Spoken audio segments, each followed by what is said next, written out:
Hello, everybody. Here's Peter Zörer. I was asked to be the moderator for the first session, and I want to welcome all of you to this incredibly meaningful and important webinar.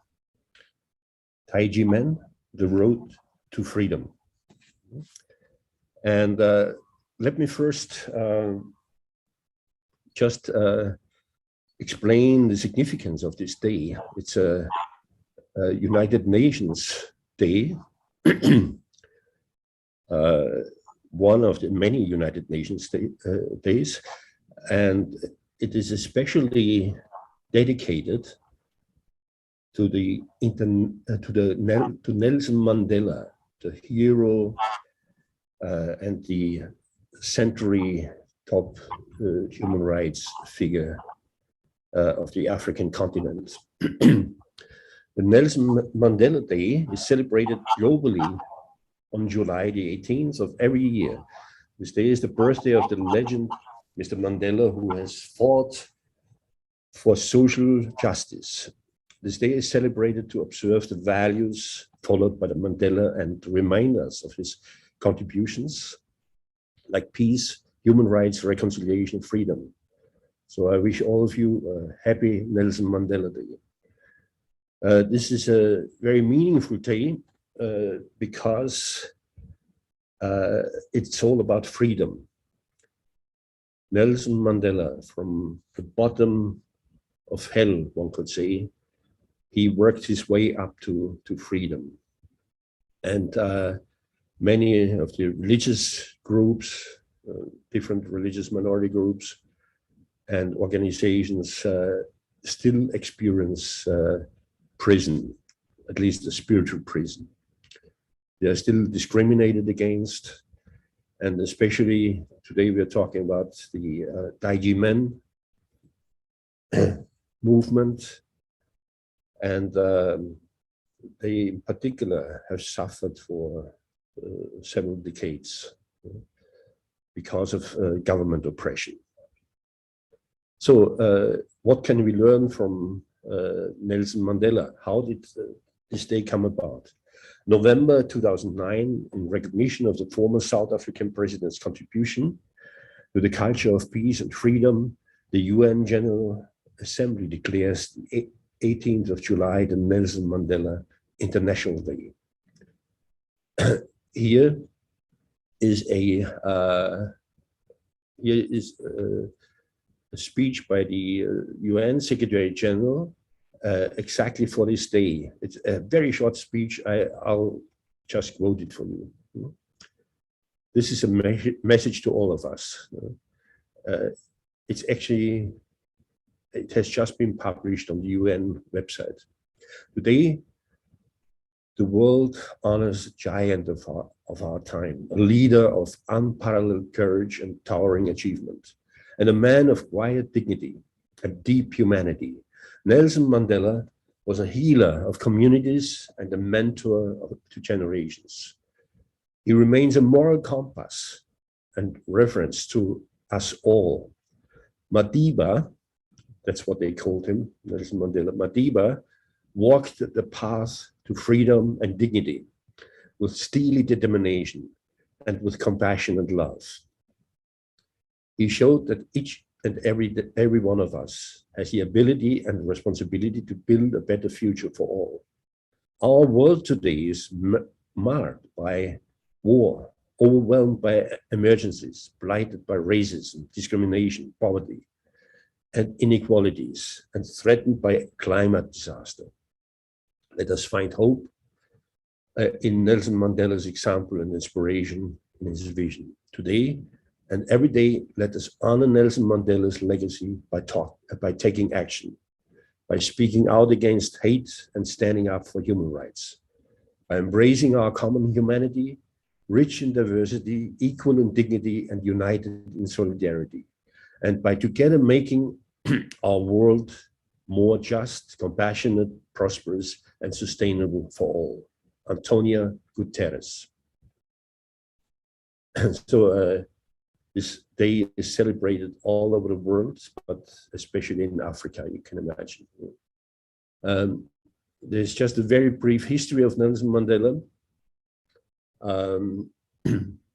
He is born on July 18th, 1918. He was a South African Black nationalist leader and statesman. The son of son of a chief, of a tribal chief. Mandela studied law at the University of Witwatersrand, 1944, joined the African National Congress.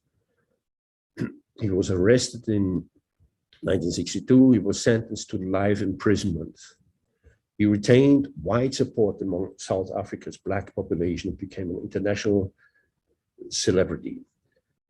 Released by President de Klerk in 1990, he replaced Oliver Tambo as president of the ANC in 1991, and 1993, Mandela and de Klerk were awarded the Nobel Peace Prize for their efforts to end apartheid and bring about transition to non-racial democracy. 1994, he was elected president in the country's first universal suffrage elections. By the time he stepped down in 1999, Mandela was the most universally respected figure of post-colonial Africa. This is a picture of him in the Robben Island prison. This is where he spent most of his 27 years prison time. As you can see, we serve with pride. Sounds a bit cynical, right? This was Mandela's prison cell. There wasn't even a bed in there. Just he had to sleep on the floor on a mattress. This is a poem which is called Invictus.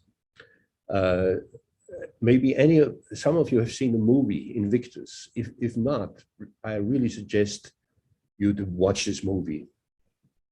It's a brilliant movie about Nelson Mandela. I'm just reading the last two lines of this favorite poem of Nelson Mandela.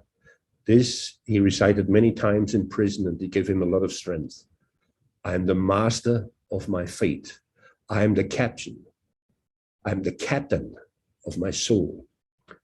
That was Nelson Mandela's core attitude. So Nelson Mandela's fame and also his recognition by the United Nations has changed, actually, the United Nations. Rules have been created called the Nelson Mandela rules to make it better for prisoners, to have standardized prison conditions, improved prison conditions. So now some quotes by Nelson Mandela. To be free is not merely to cast off one's chains, but to live in a way that respects and enhances the freedom of others. This is Nelson Mandela's amazing attitude. He was always thinking of others and living for others, working for others. As I walked out the door toward the gate that would lead to my freedom, I knew if I didn't leave my bitterness and hatred behind, I'd still be in prison. Something incredibly significant he understood. That's how he could go on. To a freedom fighter, hope is what a lifeboat is to a swimmer, a guarantee that one will keep afloat and free from danger. So we all need hope. I'm always inspired by Tai Ji Men about their hopeful spirit. Our struggle for freedom and justice was a collective effort. It is in our hands now to create a better world for all who live in it. So this is also we should keep in mind all the time, that our freedom is ultimately to help others to create freedom. Real leaders must be ready to sacrifice all for the freedom of their people. That encapsulates Nelson Mandela as a leadership figure. Freedom without civility, freedom without the ability to live in peace was not true freedom at all.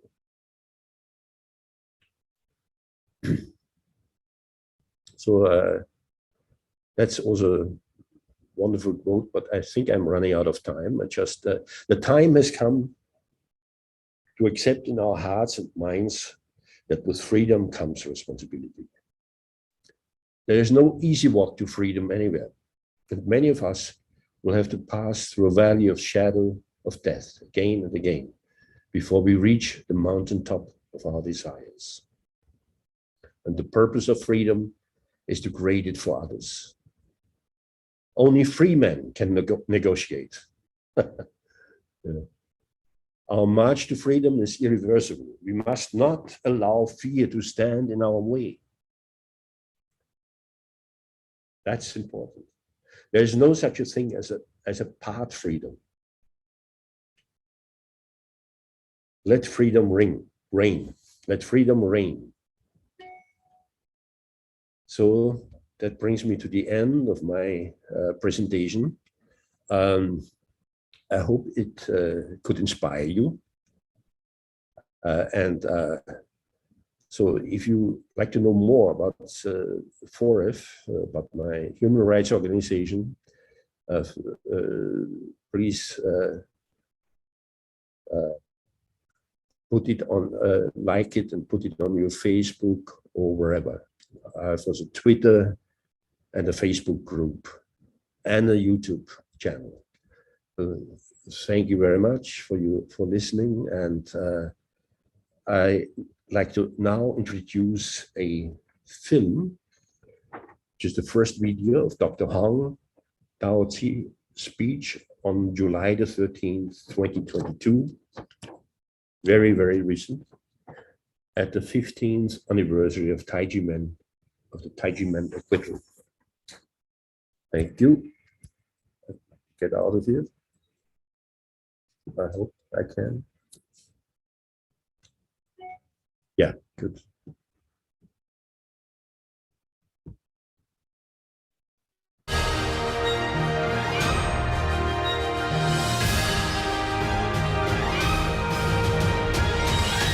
各位贵宾、各位好朋友、各位女士、各位先生，大家好。首先感谢各位多年来奉献自己的时间与心力，维护人权、捍卫法治、呼唤公平正义，为了国家能有更光明的未来，人民能有免于恐惧与匮乏的生活而持续努力奋斗着。朗朗乾坤，浩然正气，千秋万世，唯有真挚。人权天赋不可剥夺，青天明鉴，日夜永昭。天地良心，真理至上，亘古不移。善恶分明，历史沧桑，警示明镜。真金火炼，必现真章。太极门是古传名门正派亲近之门，本人身为当代掌门人，誓保门派之清誉，为捍卫弟子的修行之路义无反顾，纵然投入所有身家财产及性命，夙夜毁屑，在所不惜。习得阴阳分清，是非分明，知晓对错，晓无真理，无惧火炼。同理苍生之苦，在善恶之间行真理，修真道，度世人，乃修道人终生直至。良心天平超越世间法则，为天地间唯一仲裁。法律为人类社会中所谓最低义务性道德标准。然人非完美，而法律规章会随着社会发展而更迭变动，是否能维持秩序、实现正义？执法者的心正更是一个重要关键，即所谓上人行邪法，邪法亦正；邪人行善法，善法亦邪。由此可见，人的良心是一切善恶的关键。执法者有良心，能够修善行，就能够落实人权正义，以良心执法，公正无私，明辨真假，惩恶平冤，造福人民。人权是普世价值，人权是上天赋予每个人的权利。世界人权宣言、国家宪法皆明文保障人权不可被侵犯，唯人心迷茫，易被眼前的利益蒙蔽心眼，而失去新的亲民与远见。这是当前法税改革及落实人权上莫大的障碍。唯有让良心觉醒，无私欲的良心政治，才能救赎国家与人民。良心觉醒在于善的萌芽与激荡，在于反复实践，在于不忍人之心。国家兴亡，匹夫有责。国家的命运其实掌握在每一位国民的手中，每一个人的良心是翻转局势的关键。只要以良心维护正义，绝不向不公义妥协，即是翻转局势的力量。良心是心灵的灯塔，是拯救人类的方舟，是实行良政的归内。改变应从每一个我开始。在这混乱的世代，让我们用无私的真爱为世界点亮希望，并以良心为行事的准则，成为各自岗位上的良心英雄。每一位国民勇敢发出的良心谏言，都是一声声清澈且能安定市局的钟声。众志成城的洪钟，就能敲醒官员们的良心，促使政府务实改革，一起护卫人权，推动国家社会进步。受到公权力迫害的太极门1219事件，涉及人性尊严中的宗教自由、信仰自由、思想自由等等，这关乎到国家法治尊严，更关系到芸芸众生的基本人权。平反本门不公义案件，实为一场捍卫人权的战役。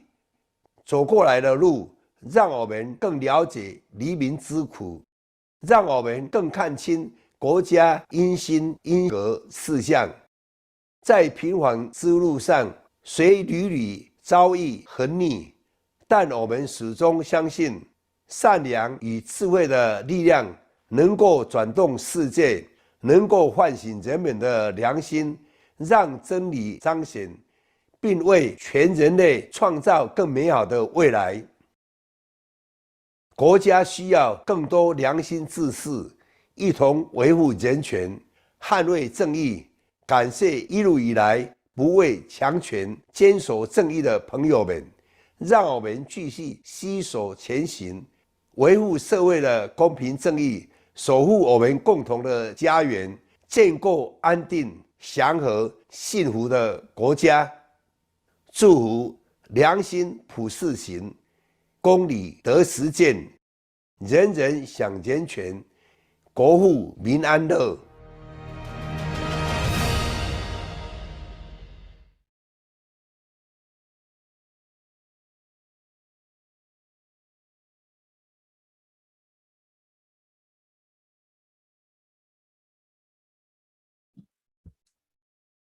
So, very profound speech. Let me now introduce our next speaker.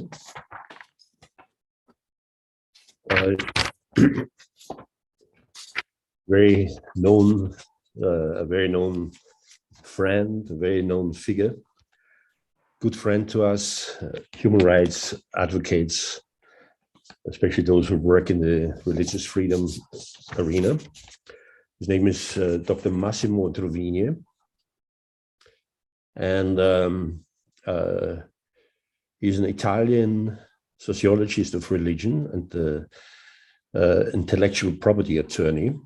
He is the founder and the managing director of the Center for Studies on New Religions, which is called Chien, a Turin-based organization which has been described as the highest profile lobbying and information group of controversial religions.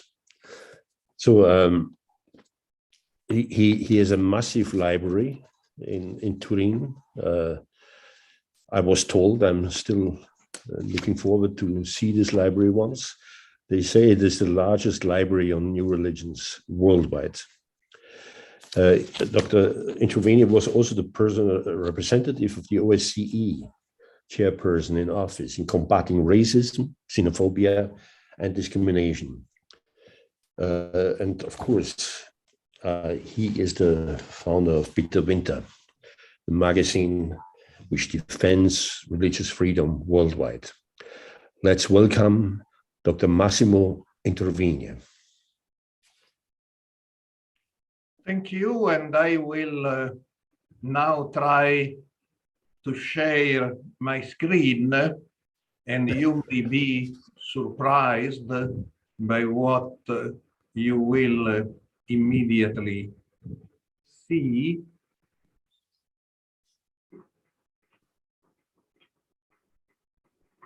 Oh, metronome.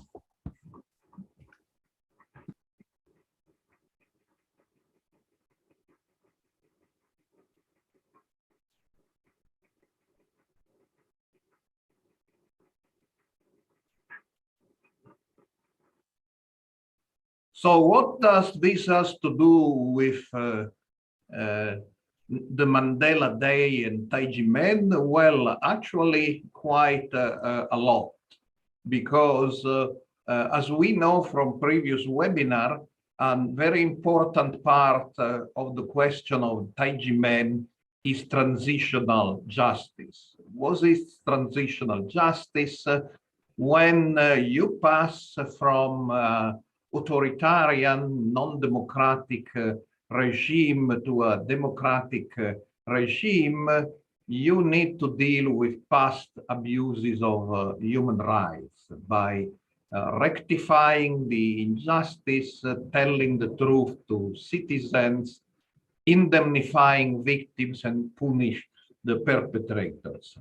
And that, of course, was a major problem for Nelson Mandela.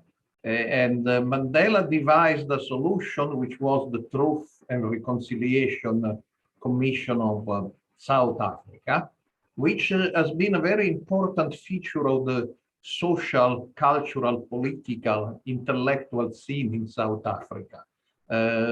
It mostly was in power with granting amnesty, provided that people acknowledge their past mistakes. So did it achieve its aims or not completely?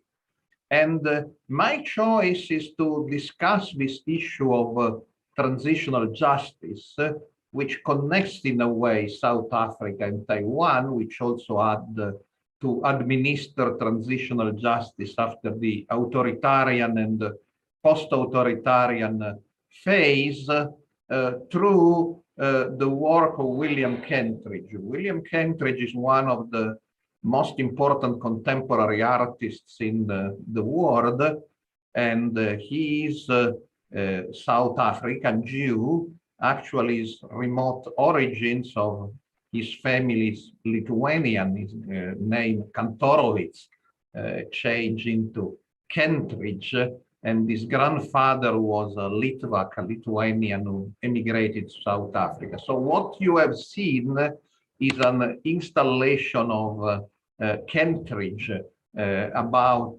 memory, and memory is at the core of transitional justice. And this is Kentridge again.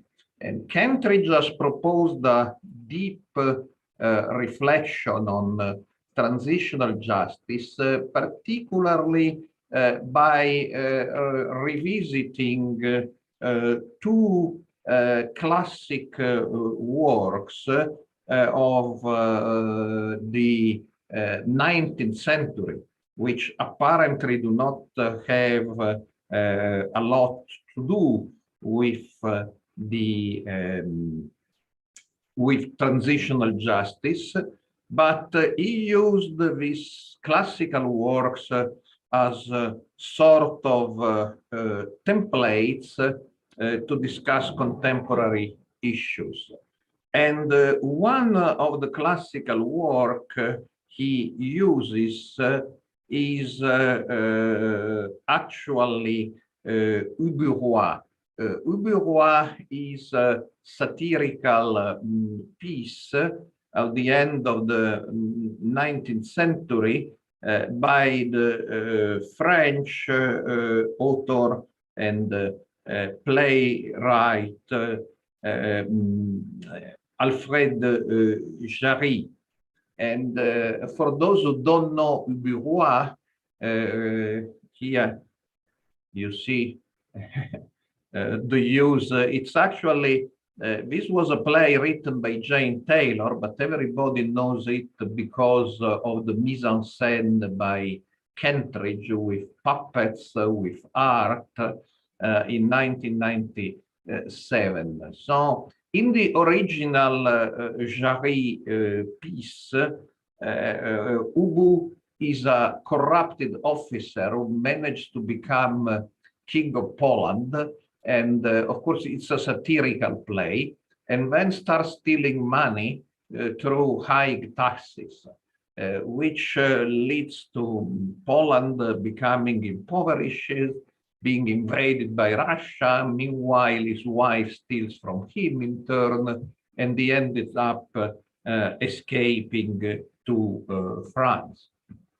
Now, it's a nonsensical story.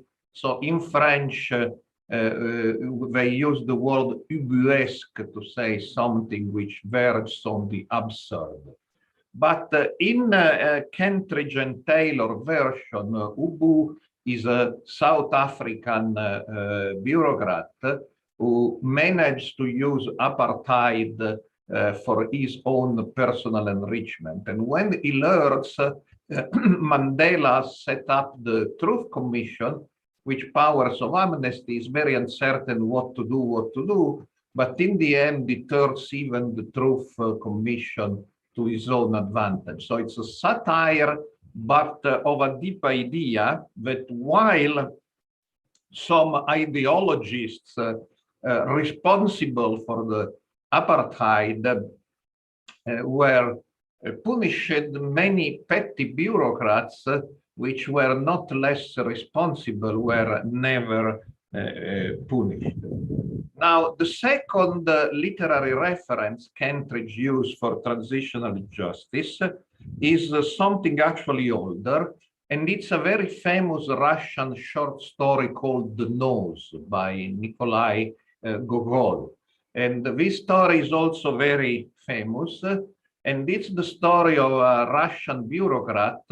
One day he wakes up without the nose, and the nose has escaped and is trying to pursue an independent career as a bureaucrat. And it comes out that in a world of Russian bureaucrats obsessed with rankings and promotion, the nose by itself has achieved an even higher ranking than the bureaucrat without the nose. And Kentridge did two things. He directed the opera by Dmitri Shostakovich, who in Stalin's time realized an opera about the nose which got the permission of being played, but when Stalin went to see it and he didn't like it, which led to very bad consequences for Shostakovich.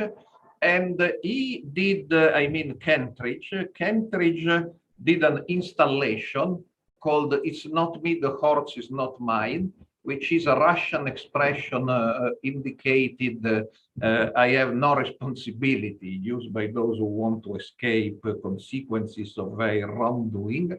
And this installation, which was at the Tate Gallery, you see here in London, uses the nose by Gogol as a template for the process of Bukharin. Bukharin was best friend of Stalin and this ideologist, but as many others, he ended up being distrusted by Stalin. So Stalin organized one of his famous show trials, and Bukharin was tortured, compelled to confess, and executed. And he tried to reach for the pity or solidarity of his former friends, but were just applauding Stalin and laughing. And again, for these crimes, and that's the point of Kentridge's installation, as for many crimes in the Soviet time, there was really no transitional justice after the fall of the Soviet Union. Now, it's kind of interesting that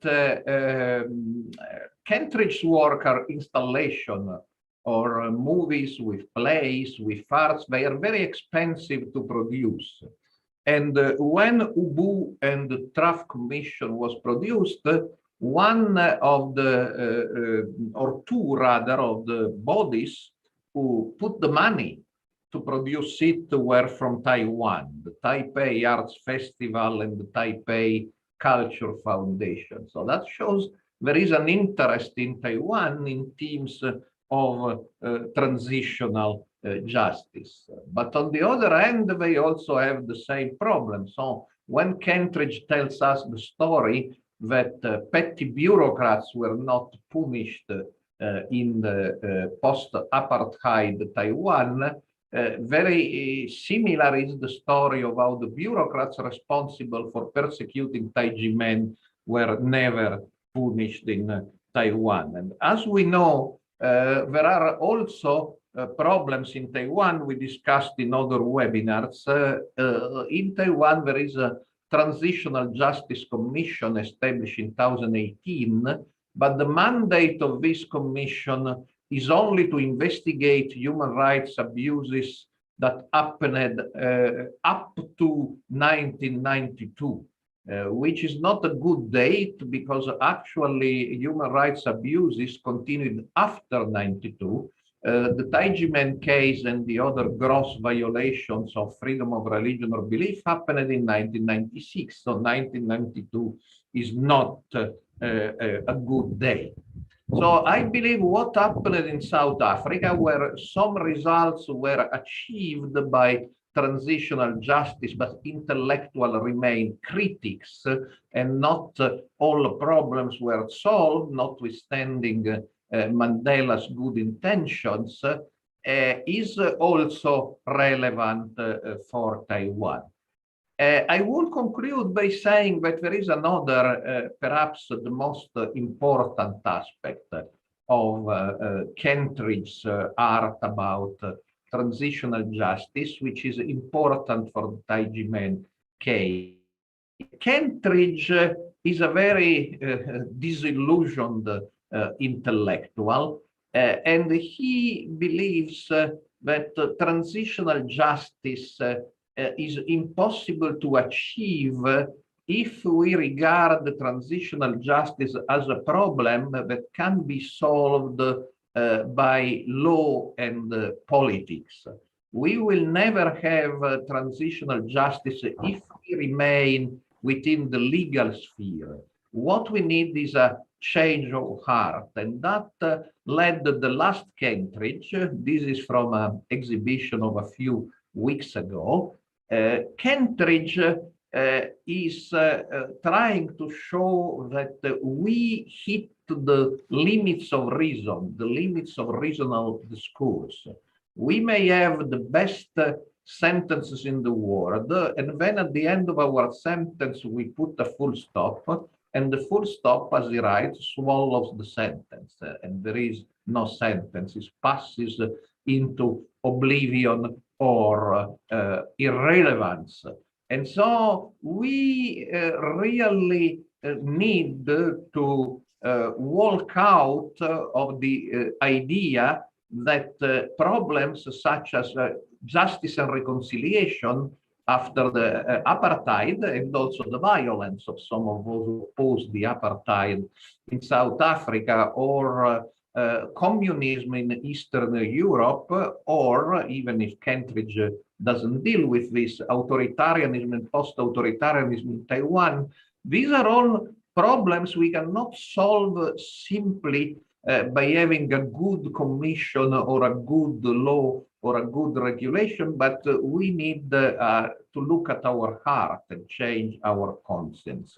And I believe that resonates very deeply with the ideas we just heard about justice and conscience and national reconciliation and transitional justice from Dr. Hong, because we know Dr. Hong's message is mostly about conscience. So I'm not saying that what Tai Ji Men and their friends are doing to improve the law on transitional justice in Taiwan is worthless. On the contrary, it's very useful. But while we fight this fight, we should also remember the lesson Dr. Hong teaches us, and something even the art of Cambridge is in a way telling us that ultimately, within a change of conscience, the laws cannot work, and transitional justice is not a matter of laws only, neither in South Africa, nor in post-communist Eastern Europe, nor in Taiwan. Thank you. Thank you, Dr. Introvigne. There's a lot to think about. I hope we can get it on paper, your presentation. So I'd like to introduce the next speaker. Her name is Dr. Daniela Bovolenta. She's an Italian author who has lectured and published on religious, family, and social issues. Her articles regularly appear in the daily magazine Video-Unbreakable. So she's a very she's a real expert on human rights, and I can say she's also a very good author, a very good writer. I sometimes read her articles, and I'm really looking forward to hear her presentation. She will talk about a topic which is very close to my heart, about what we can learn from Nelson Mandela. That's really what it is about. Please welcome Dr. Daniela Bovolenta. Thank you. Good afternoon, everyone, or good morning or evening, depending on where you are in the world. And thank you for inviting me. My theme today is what Taiwan can learn from Mandela. In the recent conference of CHESNUR, held at Université Laval in Quebec City, Canada, during the last month of June, Willy Chien, a Tai Ji Men Dizi, that means disciples, quoted Tzu Kung, a disciple of Confucius. Tzu Kung reportedly said that the gentleman's errors are like an eclipse of the sun and moon, in that when he errs, the whole world sees him doing so, and when he reforms, the whole world looks up to him. This quote indicates that the Greek statespersons are those capable of admitting their mistakes and rectifying them. In 2011, British historian Stephen Ellis, a leading scholar of South Africa, provided definitive evidence that in the 1960s and beyond, Nelson Mandela had been a high-ranking member of the South African Communist Party, which had close ties to the Soviet Union. Most scholars regarded Hell's evidence as conclusive, but the debate was closed when in 2015, Russian historian Irina Filatova brought to light a document in the Soviet archives confirming that Mandela had indeed been a member of the South African Communist Party. The question matters because in the later years, Mandela repeatedly denied he had ever been a communist, although he admitted that he had communist friends such as Cuban President Fidel Castro. He also continued to appear at events of the South African Communist Party, whose contribution to the anti-apartheid struggle in South Africa he acknowledged. Mandela's statements can be explained by the delicate international position of South Africa. They were false if they meant that Mandela had never been a member of the South African Communist Party. They might have been true if they indicated that Mandela, an avid reader of communist texts, had never been totally persuaded by their ideology, or perhaps only when he was a young man. This question, however, should be addressed by looking at Mandela's life as a whole. Starting with the reflection he made in jail in the 1970s, Mandela came to a criticism of the Soviet Union and communism, warned against adopting a communist model in a post-apartheid South Africa, opposed economic socialism, and praised what for the communists is the bourgeois style of democracy. Many South African communists had attacked the Zulu chief Mangosuthu Buthelezi as a traitor of the anti-apartheid cause for his staunch anti-communism and moderate attitudes. When apartheid ended and he became president of South Africa, however, Mandela reached out to Buthelezi and appointed him Minister of Home Affairs, a position he held for more than 10 years. Mandela's attitude to transitional justice was also different from the communists. While the latter wanted a vindictive prosecution of those responsible for the apartheid, Mandela Truth and Reconciliation Commission was granted extensive powers of amnesty. It also investigated crimes committed during the liberation struggle by both the South African Communist Party and Mandela's own organization, the African National Congress.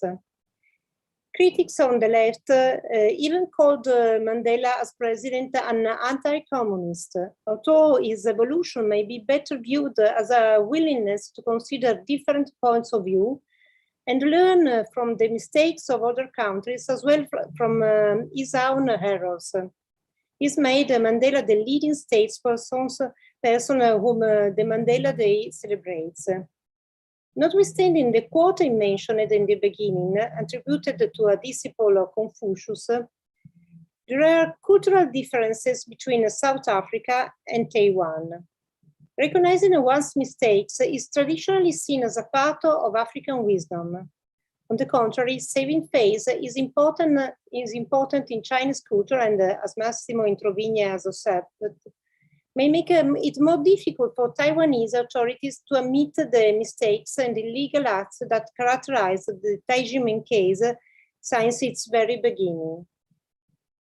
Wang Kuo, a professor emeritus at Taiwan National University and a leading scholar of Chinese psychology, has argued that saving face is not only an individual attitude. It is a historical feature of Chinese bureaucracy, still strong in Taiwan, where superiors are expected to save the face of their employees, and the employees are expected to save the face of their superiors. Perhaps it is this culture that prevents authorities in Taiwan from admitting the obvious. It is that the Tai Ji Men case was born from an illegal prosecution punctuated by almost daily violation of law and human rights. This original sin determined the subsequent tax harassment. and the new illegal acts were committed by greedy tax and enforcement officers. Yes, it will take some bravery to admit all this now. However, history presents leaders such as Mandela who were able to admit and rectify their mistakes. History is less kind toward those who privilege saving face and refuse to admit their errors. Thank you.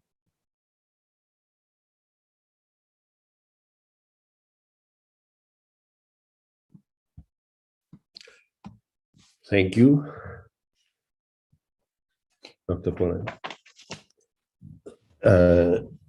That was very interesting. So I hope we can get this paper also. Ah, yeah, I saw it on the WhatsApp. Thank you. Yeah. Let me introduce our next speaker.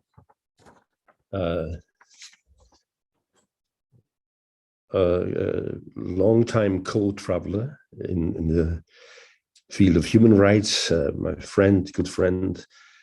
He is the founder and the director of Human Rights Without Frontiers in Belgium since 1989, and the Human Rights Without Frontiers International since 2001. Willy Fautre is a member of the press club in Brussels and contributed to various media in Brussels, the EU reporter, EU political report, or active in the EU Observer. And he is also an associate editor in the editorial board of Video-Unbreakable, a magazine on religious liberty and human rights, as we heard before. He's a lecturer in universities and academic conferences on freedom of religion or belief and human rights. He is a consultant to the Intergroup on Freedom of Religion or Belief at the European Parliament on various projects. He is a member of Human Rights and Democracy, of the Human Rights and Democracy Network in Brussels. Let's welcome Professor Willy Fautre.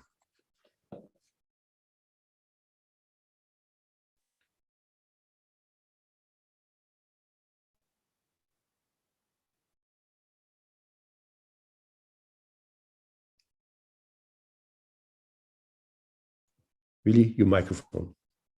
Willy, you are muted. Okay, good. Now it's okay. Sorry. Yeah, so thank you very much, Peter, for this kind introduction.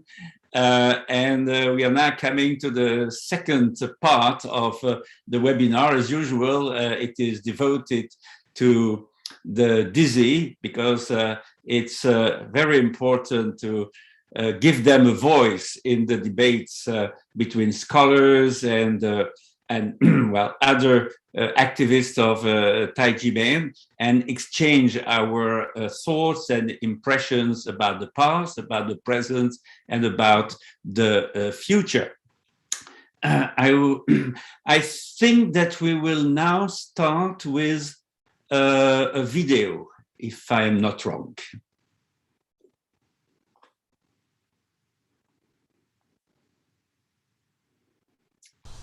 Ngài係客家人， Ngài yang hi客家人， 你也係太極門弟子。客家人的精神，全謙歡喜幫助人家。客家人忠義精神，傳善後世，奉獻事業，修好心田。在太極門師傅教我一道存好心。多做好事。太極門師徒用愛世界心行遍五太祖，揚善超過100個家。太極門的案件早已審訊，無罪無欠稅確定，但安陽的認錯假案26年，竟然還無解決。人家都用耶穌客家民謠天公落水來唱出人家哋嘅心聲，也希望大家束縛良心，行善積福德，福音子孫。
very, very pleasant and original approach of the Tai Ji Men case with a big smile and a very nice song.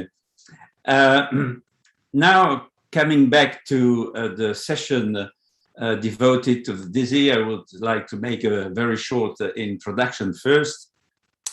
As it was said before, of course, today is the UN International Day of Nelson Mandela, who once said, and I quote, "It is in your hands to make of the world a better place," unquote. And so every year on Mandela Day, the UN asks people around the world to take action and inspire change by making a difference in their communities. The UN heard this call for change to make the world a better place to live. And in December 2015, the UN General Assembly decided to extend the scope of Nelson Mandela International Day to also be utilized in order to promote humane conditions of imprisonment and to raise awareness about prisoners being a continuous part of society. This led to a General Assembly resolution which revised the UN standard minimum rules for the treatment of prisoners and named them the Nelson Mandela rules, as it was briefly mentioned before in the introduction by Peter. Why? To name those rules Nelson Mandela rules. In fact, it's to honor the legacy of the late president of South Africa, who spent 27 years in prison in his fight against racism and against segregation. Let's now see how the teachings of Nelson Mandela and the Shifu of Tai Ji Men converge to a same ideal and have influenced the Dizi in their daily life. Let's listen to them. And the first one will be Li-Hui Cheng, finance director of a Japanese corporation, who has something very interesting to share with us.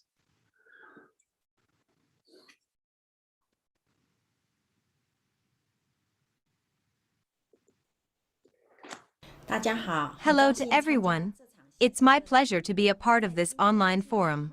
We honor the struggles, sacrifices, and ideals of Mandela, a great man in the world, on this day dedicated to his memory. We all remember he once said, "Everyone has the ability and responsibility to change the world for the better." I think the Earth's negative energy is increasing rapidly and may collapse at any time. Everyone can become a great man who saves the world if they are willing to change themselves into people with positive energy. So, today I'd like to talk about my transformation and my life goals. First and foremost, I would like to express my gratitude to Shifu and Shirmu, and to my senior brothers and sisters for remaining strong during the persecution of Tai Ji Men. They prevented Tai Ji Men from being destroyed as a result of the political purge, giving me the chance to come to Tai Ji Men to practice Qigong and bring light to my life.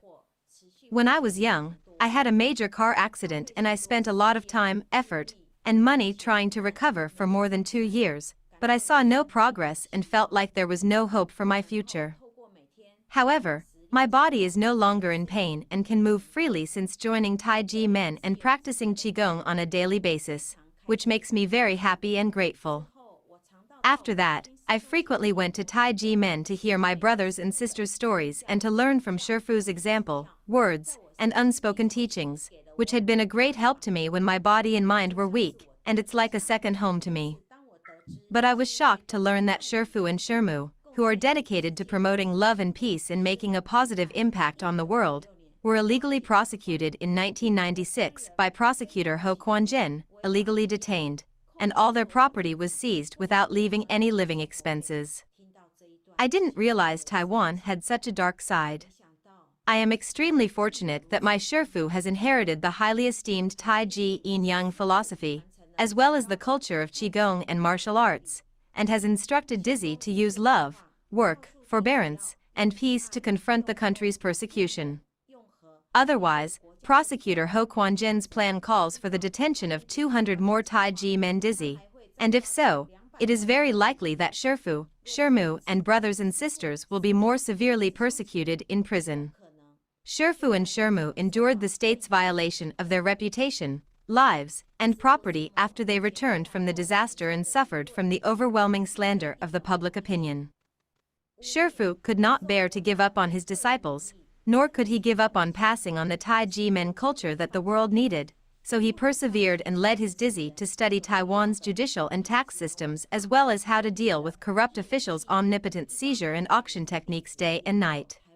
On the other hand, in order to share the culture of peace with love and conscience, which is also at the heart of Tai Ji Men's culture, Shifu brought Dizi to more than 3,000 cultural exchanges both domestically and internationally.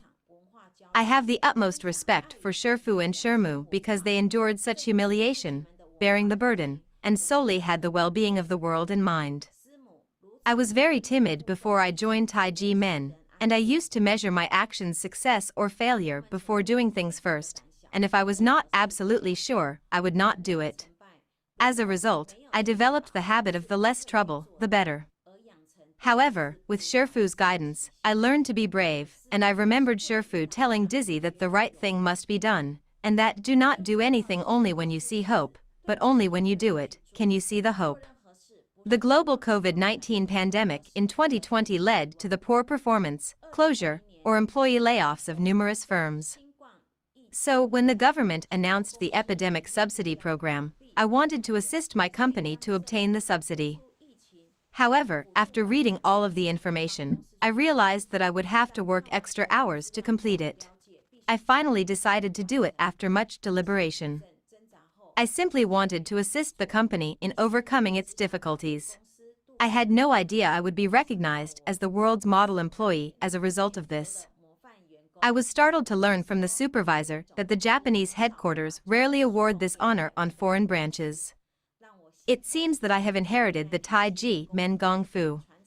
Speaking of our relationship with Japan, in 2001, at the 8th World Cup International Martial Arts Championships held in Chiba, Japan, Tai Ji Men won first place in 4 categories, including internal Chuan, Chinese boxing, external Chuan, weaponry, and Qigong, and also won the gold medal award for the overall champion of the martial arts performance group, which made Taiwan shine on a global scale.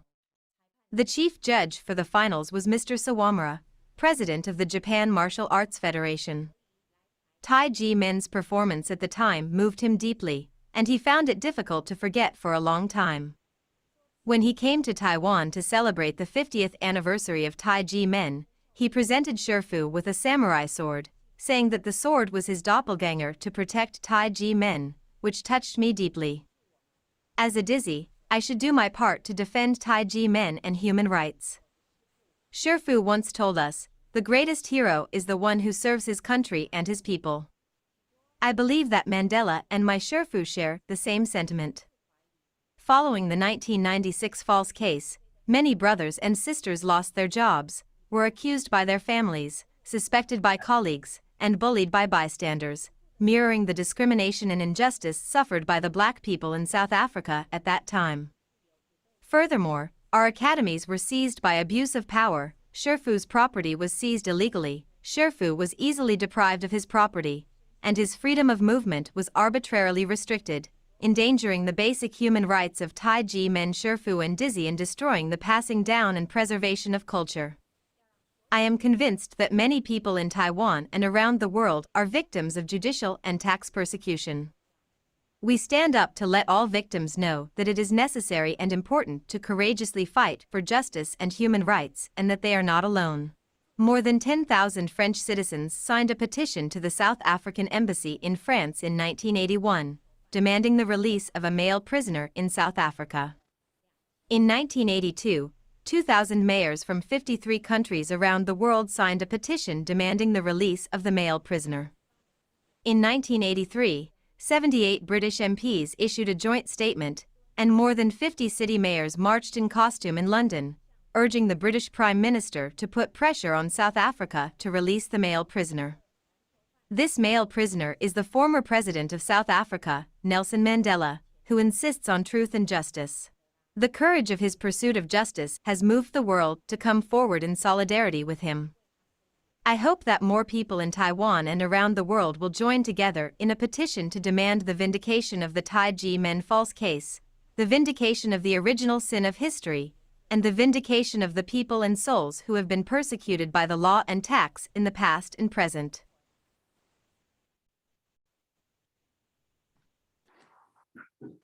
Thank you, Li-Hui Cheng, for your testimony. That was very interesting. Because you started with an encouraging quotation from Mandela's writings. It was, "Everyone has the ability and responsibility to change the world for the better." And you shared your personal experience, which mirrors Mandela's saying. When you were young, you were injured in a serious car accident, you said, and you needed more than 2 years to recover. A lot of time, energy, money was invested in your attempt to recover, but nothing changed. You felt there was no hope in life. However, since you joined Tai Ji Men and practice Qigong on a daily basis, your body has no longer been in pain and you can move freely, which makes you very happy and grateful now, as we could see in your video.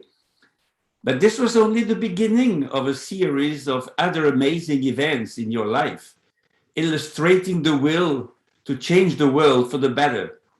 At the start of the COVID-19 pandemic, you decided to help as much as you could the Japanese company you were working for in order to avoid bankruptcy. And you were very surprised when your boss told you the headquarters of the company in Japan had named you the world's model employee, an honor rarely granted to someone in overseas branch. So really you embody a facet of the implementation of Mandela's saying that the world can be changed for the better. Thank you for your testimony about this. And now I will give the floor to Ida Xu, Vice President of Sales.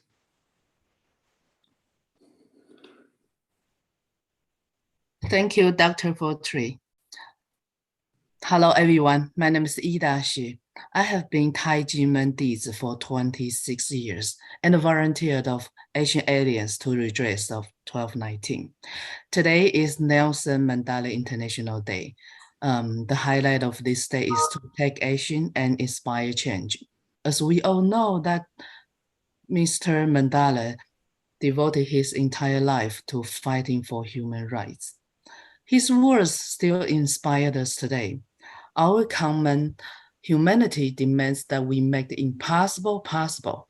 As a Tai Ji Men Dizi, I admire his sacrifice and inspirations to make impossible possible, and also to pray that our case could be solved as soon as possible. In late June, I had a chance to bring my 2 children to the IRF summit in Washington, D.C. to show our support for the Tai Ji Men case. During the 3 days event, many people who visit our booth could not believe that the Tai Ji Men case happened in Taiwan. The world considers Taiwan as a country of democracy and is so shocked by what the Taiwan government had done on Tai Ji Men Dizi and its properties. Yes, it's very difficult to accept the truth that the Taiwan government has been using unlawful and unjust taxation measures to seriously violate the human rights and the religious freedoms of Tai Ji Men for such a long time. My 2 children, 9 years old and 11 years old, are also Tai Ji Men Dizi since they were born. This is their first trip with brothers and sisters to show the support of Tai Ji Men case. And they also hope to seek more international support and also hope our voice can be heard. Before the trip, my son asked me about, would this be helpful or meaningful? But after they shared the stories to the people during the events. They attended the forums and listened to many speakers, and they protested at the TECRO, Taipei Economic and Cultural Representative Office in Washington, D.C. They learned that many people, they are willing to listen to us, and they show the support in different way. This really means a lot to them and also to myself. I do hope that Taiwan government can seize this to clear Tai Ji Men's name and return the justice to us. I don't want to see our next generation still suffering the same issues that we did. And here I want to share the poem that's written by my daughter. She wrote, "I am happy and creative. I wonder if other worlds exist. I understand that life is not fair, but I say that anything is possible. I want to have a happy life. I hope for the world to be peaceful." My daughter was 10 years old when she wrote about these words. I'm so proud that she can express her thought on the world, but at the same time, I feel so sad that they learned the world is not that perfect at this such young age. And I'm so worried about the many challenges that they are going to face in the future lives. My daughter also mentioned what she learned at Tai Ji Men. She learned that conscience is the guidance to teach her what is right and what is wrong, also the guidance to help her to make the correct decision. So I wonder, an 11 years old child knows the importance of conscience. Now, how come those test officials in Taiwan not understand it? They acted against their conscience. They disregarded the Supreme Court's decision and ruling and illegally auction of Tai Ji Men's properties. And over the past 26 years, I have witnessed so many brothers and sisters' families fall apart because of this unjust case. And very sadly, some of them pass away before they see the justice served. As a Tai Ji Men Dizi, we are labeled troublemakers since then suffers from both the freedom violations and great mental stress. I don't know if I have another 26 years in my life, but I know I will keep fighting with tens of thousands of Tai Ji Men's brothers and sisters, also with the people around the world that support us, until the day the Taiwan government clear our name and return the justice to Tai Ji Men. And also I will keep fighting until the day that our next generation no longer suffers from the persecutions from public power. Last but not least, I want to say loud to my children and the people around the world that are still suffering from the injustice. You are not alone. Just like Mr. Mandela says, it is easy to break down and destroy.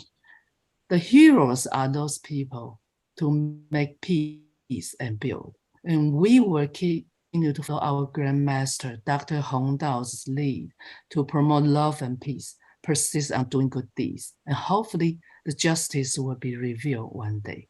Thank you. Thank you, Idasu. You were inspired by another saying of Nelson Mandela, who was saying, our common humanity demands that we make the impossible possible. We made the impossible possible. And as a Tai Ji Men Dizi, you admire his sacrifice and his inspiration to make the impossible possible. You were also impressed by another of his sayings that I quote, "It is easy to break down and destroy. The heroes are those who make peace and build." And you have decided to be such a discreet hero too, and to think of the next generation of Tai Ji Men Dizi, and even to take your children on the path, on that path, by taking them recently to the International Religious Freedom Summit in Washington, D.C., and by following the Shifu in his crusade for love and peace, and for persisting in doing good things. Thank you for this message that I am very happy to share with all those who are watching this webinar and who will maybe watch it in the future. The next Dizi is Li-Hui, an audit manager at the global company. Li-Hui, the floor is yours.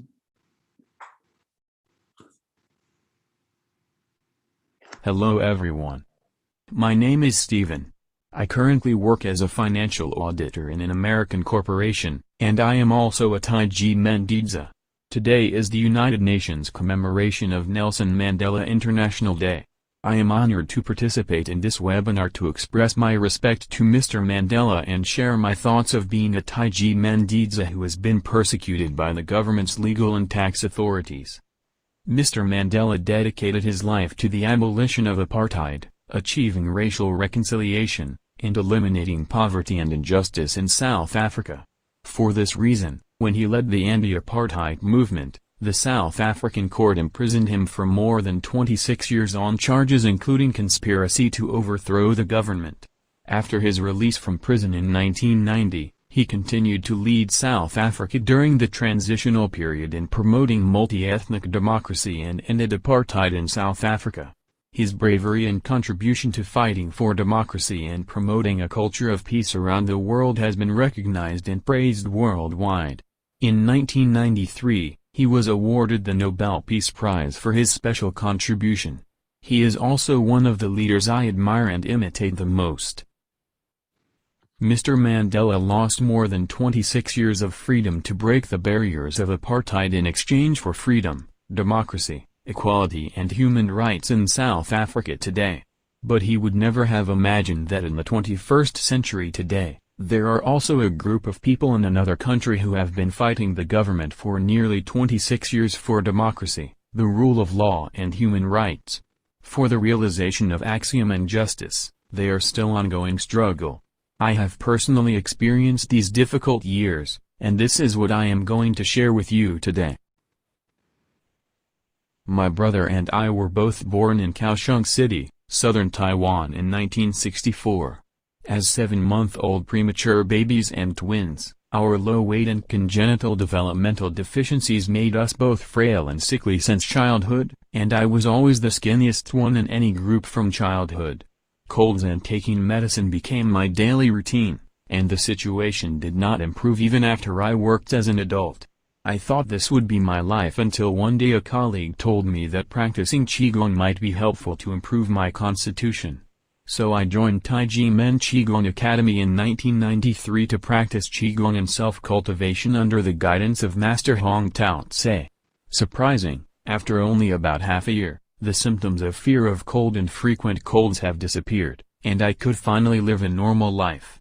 So I recommended my family to join Tai Ji Men to practice Qigong so that we all enjoy good health and happiness. Just when I was glad that my life began to change from black and white to color, the biggest test in my life suddenly came. In 1996, the Tai Ji Men unjust fake case triggered by a black letter from prosecutor Ho Kwon-ren based on a false report, exploded instantly. I was 32 years old that year and had practiced Qigong for nearly 4 years. Like all the kind and simple Tai Ji Men Dizi, I was at a loss when I faced with the false reports and public opinion slammed by the media. All my relatives, friends and colleagues thought I was a liar and kept a distance from me. Even my parents, brothers and sisters living in the southern Taiwan left Tai Ji Men because they were afraid and could not bear the enormous pressure of being pointed at behind them. I didn't leave because I believed that what I saw, heard, learned and felt at Tai Ji Men was true. But Tai Ji Men, such a sweet and warm family, indeed suffered a major blow. Why? Why should the innocent Tai Ji Men Shifu and Dizi have to bear such evil deeds done by a prosecutor who violated the Constitution, deprived people of freedom of religious belief, freedom of assembly and association, the right to subsistence, and the right to property? Fortunately, in 2007, the Supreme Court ruled that Tai Ji Men was not guilty and there was no tax evasion. The judiciary finally restored the reputation of Tai Ji Men. However, the case was not really rectified, The Taiwan government ignores such a clear violation of the Constitution and Article 4 of the Two Covenants, which says, "Government agencies at all levels shall exercise their functions and powers in accordance with the provisions of the Two Covenants on human rights protection, avoid infringing human rights, and protect the people from being infringed upon by others." And the realization of all human rights should be actively promoted. Not only has the government failed to rectify the fake case even after nearly 26 years since the case happened, but not any public official who violated the law has been punished due to it. Where is the justice? Where is the conscience? But it is not just the way to solve these injustices with hatred and revenge in this world. Since the incident occurred, Tai Ji Men Dizi, under the leadership of the Shifu, on the one hand, have been protesting everywhere against the injustice they have suffered from the legal and tax despite of the scorching sun and heavy rain. They dedicate to clear up the injustice and make the world aware of the fact that the Taiwan government is unconstitutional and illegal, and advocate how people can protect their legal and tax rights. On the other hand, they have actively gone out into the world and into the crowd, and have traveled to all 5 continents, ringing the bell of world peace and love and guiding people around the world to make wishes for love and peace. If everyone can move toward brightness, happiness and health, and no longer has pain, fear, and sorrow in their hearts, there will be less injustices like this in the world. How many 26 years can a person have in a lifetime? On the day to commemorate and pay tribute to Mr. Mandela, I would also like to pay tribute to these brave Tai Ji Men members who have defied power, helped themselves, defended human rights, and sought no rewards for their hard labors to truth and peace for the past 26 years. And I would like to call upon all the kind people for your support and encouragement and hope that your support will awaken true love, peace, justice and truth. Thank you all. Thank you. And as you said, Poyolai, there is a common point between Mandela and Tai Ji Men. 26 years of suffering. 26 years of suffering.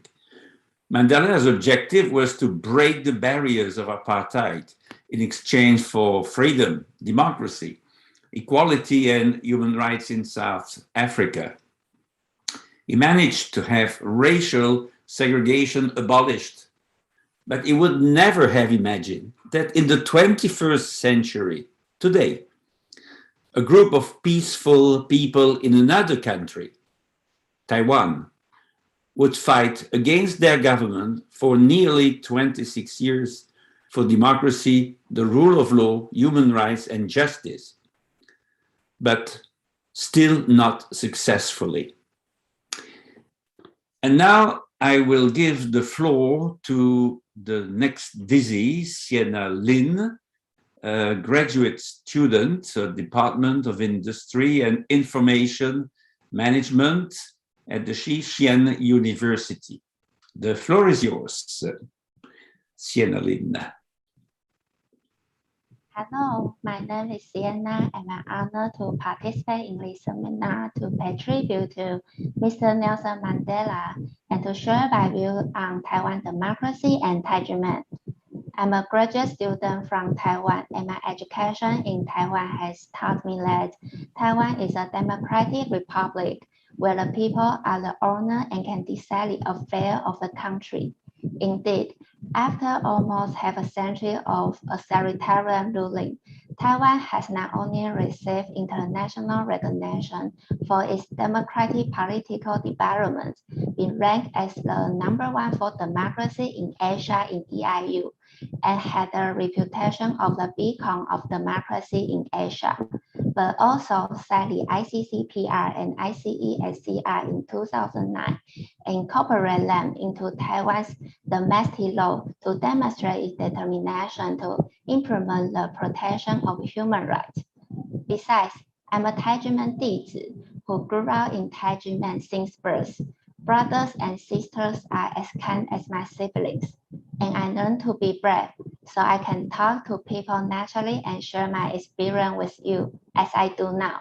I'm very fortunate to be a Tai Ji Men Dizi and to grow up in a generation that promotes democracy and liberty. I have the protection of human rights and freedom, and I can follow my Shih to promote love and peace and to spread positive energy to those around me. However, under the glory of the name of democracy in Taiwan, it seems that there are still authoritarian ideas and acts in the public sector which will infringe on democratic freedom and ignore human rights. The Tai Ji Men case, which involved tens of thousands of victims in Taiwan in 1996, the government abused criminal and taxation methods to infringe on the freedom of belief and human rights of Tai Ji Men Dizi and Shih.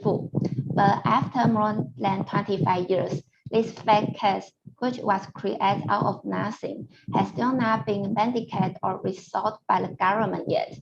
Even in August 2020, the Law Enforcement Agency and National Taxation Bureau forcefully and illegally auctioned off the secret land of Tai Ji Men through an illegal tax bill. I was at the auction at that time, and so they understand their action has violated the law with their eyes open, but still keep executing it. And they even responding to our suspicion with very ridiculous excuses. At the moment when our land be taken away from us, I feel angry, grieving, and a sense of powerlessness. Because during the years of persecution of Tai Ji Men, we have still continued to promote the culture of love and peace around the world through our congregation, and to let the world see Taiwan and gain international recognition and acknowledgement. But in our homeland, Taiwan, because a few of rogue officials hoodwink the public and talk black into white, our reputation has been tarnished and our home has been damaged. But fortunately, we are not facing these rogue officials with hatred, because our Shih always told us the importance of conscience. We will realize our wish for world peace only when we awaken the conscience in our hearts with love, insist on doing the right thing, and unite with more people with empathy and caring. At the end of June this year, my brothers and sisters from Tai Ji Men and I follow our Shih to Washington, D.C., USA to attend the International Religious Freedom Summit. In addition to report the persecution of Tai Ji Men to the international community, we also hope to share our idea of love, peace, and conscience with the people who attend the summit. Therefore, we invite influential people to ring the bell of world peace and love, to pray for a chaotic world, make wishes for peace, and fight for religious freedom and peace together. Due to my experience with the Tai Ji Men case, I have a great respect for Mr. Nelson Mandela, the first democratically elected president of South Africa and Nobel Peace Prize winner, for his sacrifice in fighting for the freedom of his people. Mandela suffered nearly 27 years in prison, where everyone thought he had reasonable grounds to avenge the world with hatred. Mandela believed in the kindness in everyone's heart and used peace and forgiveness to defeat hatred and evil. And finally, he proved that only peace and reconciliation can demonstrate the value of democracy and freedom. Courageous people do not fear forgiving for the sake of peace. I believe that Tai Ji Men's heart in facing unscrupulous officials is as brave as Mandela's. Even after nearly 26 years of unfair treatment, we still have the courage to love Taiwan. We hope that Taiwan's democratic value will be truly implemented. These officials will mend their ways, and the seed of love and peace will be sprouted in Taiwan. Mandela said, "Our march to freedom is irreversible. We must not allow fear to stand in our way." He spent his life on the road to freedom in South Africa. With the strong willpower to fight for human rights in Taiwan and the strong support of experts and scholars from home and abroad, Tai Ji Men is also bravely walking the path of truth and justice. I believe that with this powerful belief, we will be able to successfully fight for our truth and human rights from the Taiwanese government and vindicate the Tai Ji Men case. And we will also uphold the love and hope in our heart to call on Taiwan's rulers and officials to govern with conscience, to stop allowing public power to persecute the people, and to realize the protection of human rights under the ICCPR and ICESCR with a view to manifesting the value of democracy and liberty, which is hard to come by. Thank you all. Thank you, Sienna Lin. And what is specific in your testimony is that you were at the auction of the Tai Ji Men property in August 2020, and you saw with your own eyes how the authorities violated the law while justifying it with ridiculous excuses. At that time, you felt angry, and I can understand that, but with a feeling of powerlessness as well. However, you continue to promote the culture of love and peace, as Dr. Hong had always told the Dizi never to hate anybody, even rogue officials. Love and peace is no different from the biblical message, love others as yourself, or the message of Nelson Mandela, who believed in the kindness in everyone's heart and used peace and forgiveness to defeat hatred and evil, and finally prove that only peace and reconciliation can demonstrate the values of democracy and freedom. Thank you for your thoughts. And I will now give the floor to another student, Lillian. Thank you, Dr. Fautre. Hi, everyone. I'm Lillian. Today is Nelson Mandela Day, and I think today is a very, very important day to the history of mankind. I truly admire the spirit of this day, and it also gave me courage. And I believe that many people have heard the story of Mandela, that he devoted his life to fighting for racial justice, freedom, equality, and human rights, and has always been consistent with his words and deeds, making great impact on the society and the whole world.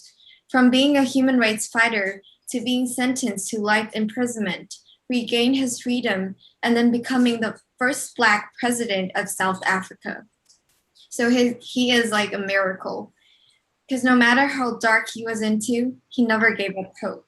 And what touched me the most was how he wanted to be remembered was to inscribe something on his tombstone, which says, "Here lies a man who has done his duty on earth."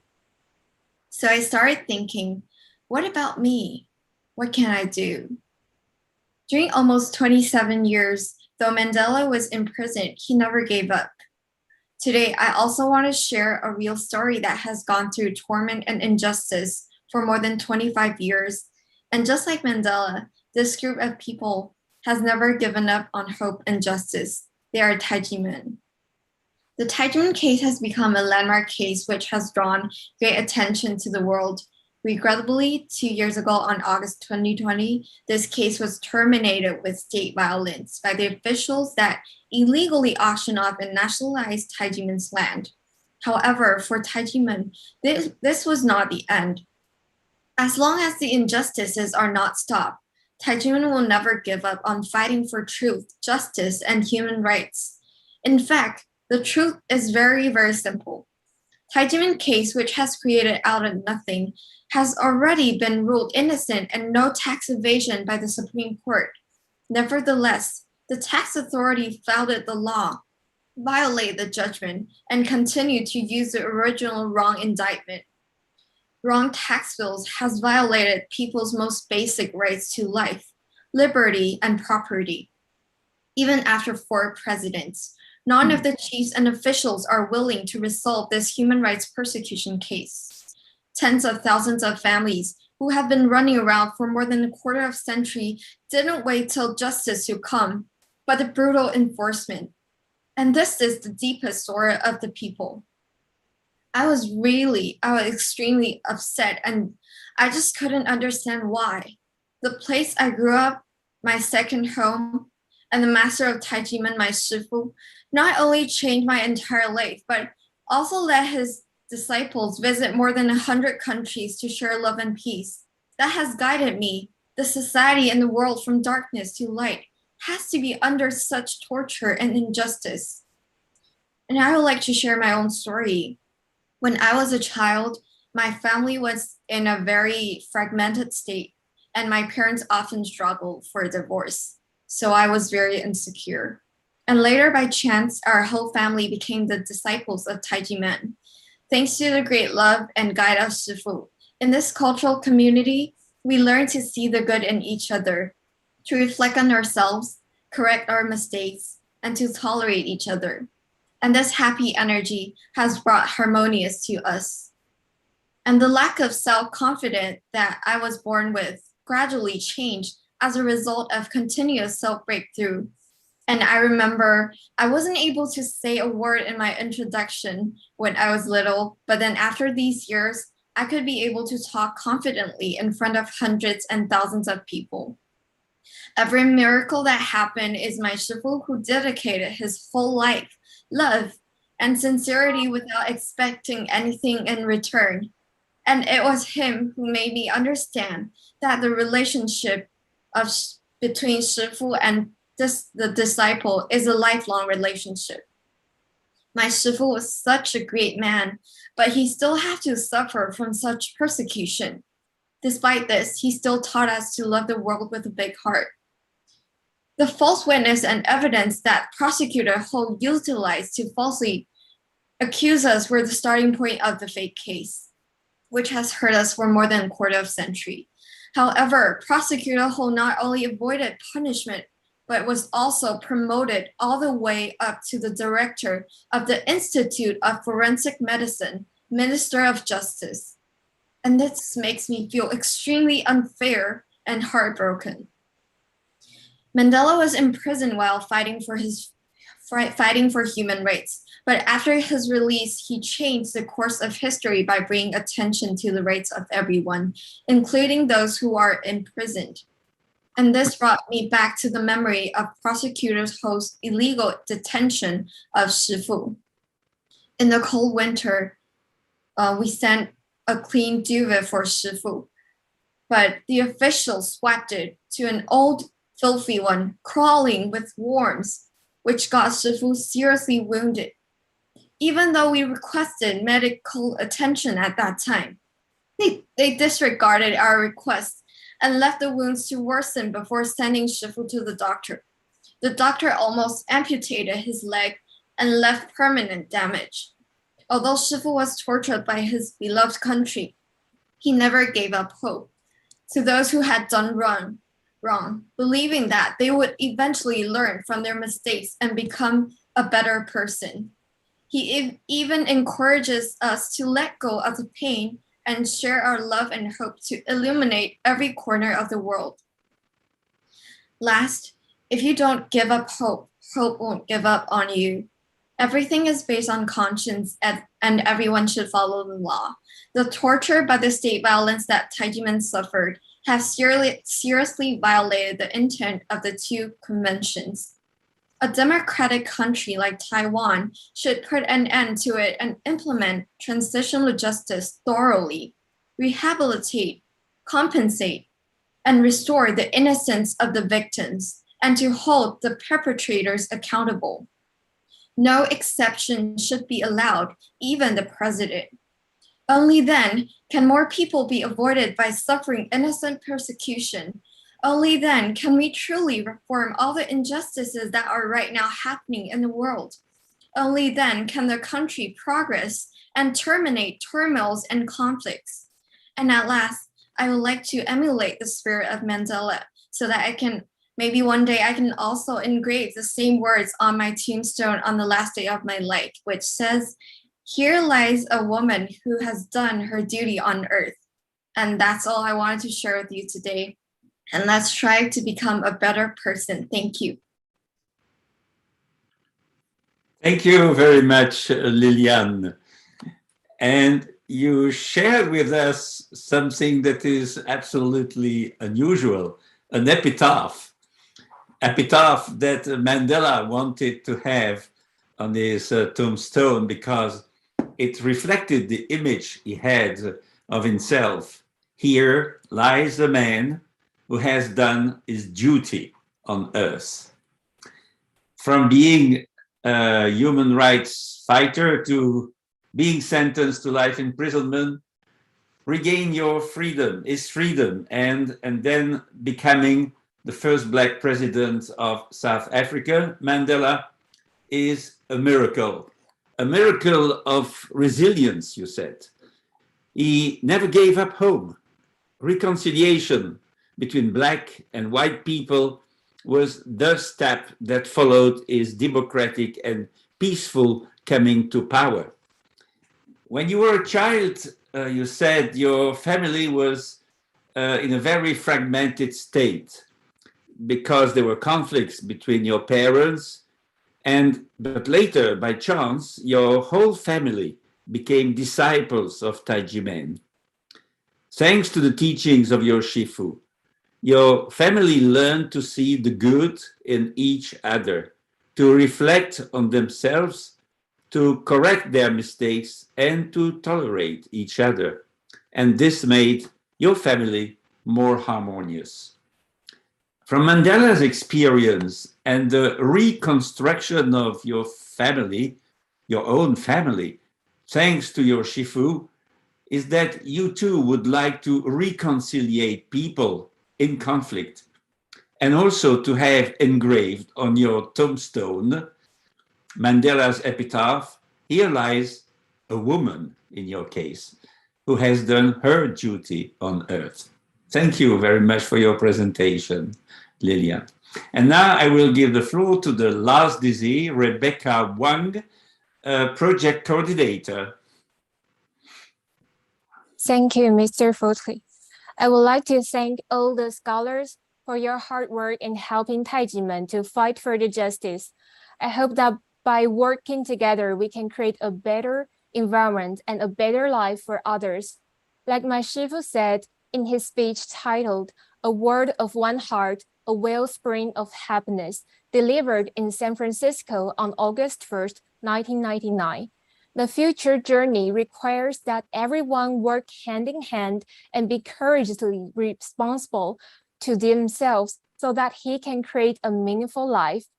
We are looking forward to returning to a harmonious world in which there is no suffering, no fear, no war, and no pain.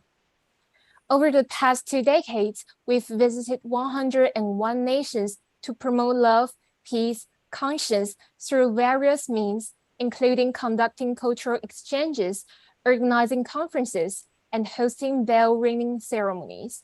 To date, 423 visionary leaders from 128 nations, including 49 heads of state and government, have rung the bell. 3 bell ringers, former president of Senegal, the Dominican Republic, and São Tomé and Príncipe, for example, rang the bell and made wishes for peace during their tours, and later mediated between neighboring countries to defuse potential wars, fulfilling their promises to foster global sustainability. Despite our efforts in promoting love and peace, we continue to suffer persecution. Now, I would like to share with you a short report titled "An Explanation of the Tai Ji Men Case" to send to members of experts we met at the IRF Summit 2022 as a follow-up and hoping more people will know our case and support. An explanation of the Tai Ji Men case. 1. What is Tai Ji Men? Tai Ji Men Qigong Academy is an ancient Menpai of Qigong, martial arts, and self-cultivation, deeply rooted in Taoist wisdom. It was legally established in Taiwan in 1966 and is active in the United States too. Its core spiritual worldview is the attainment of the harmony between yin and yang, heaven and earth, as well as heart and qi. Tai Ji Men Dizi come from all walks of life and all religions. and are not asked to convert to Taoism. Through the practice of inner beliefs and the practice of Qigong and martial arts, Dizi strive to strengthen their bodies, purify their hearts, and return to the origin of their souls. 2. What are the rate envelopes? The leader of Tai Ji Men, Shih, is Dr. Tao-Tze.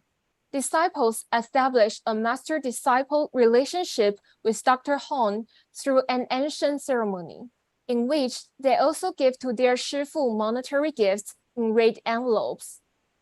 This is a traditional custom in both martial arts and religious communities in Taiwan. Under Article 4, Section 1, Item 17 of the Taiwan Income Tax Act, these gifts are exempt from income tax. Before 1996, the National Taxation Bureau never cast in doubt that the rate envelopes included non-taxable gifts, either in the case of Tai Ji Men or any other spiritual group in Taiwan. 3. Why was a legal persecution initiated against Tai Ji Men? Taiwan's transition from authoritarianism to democracy was long and complicated.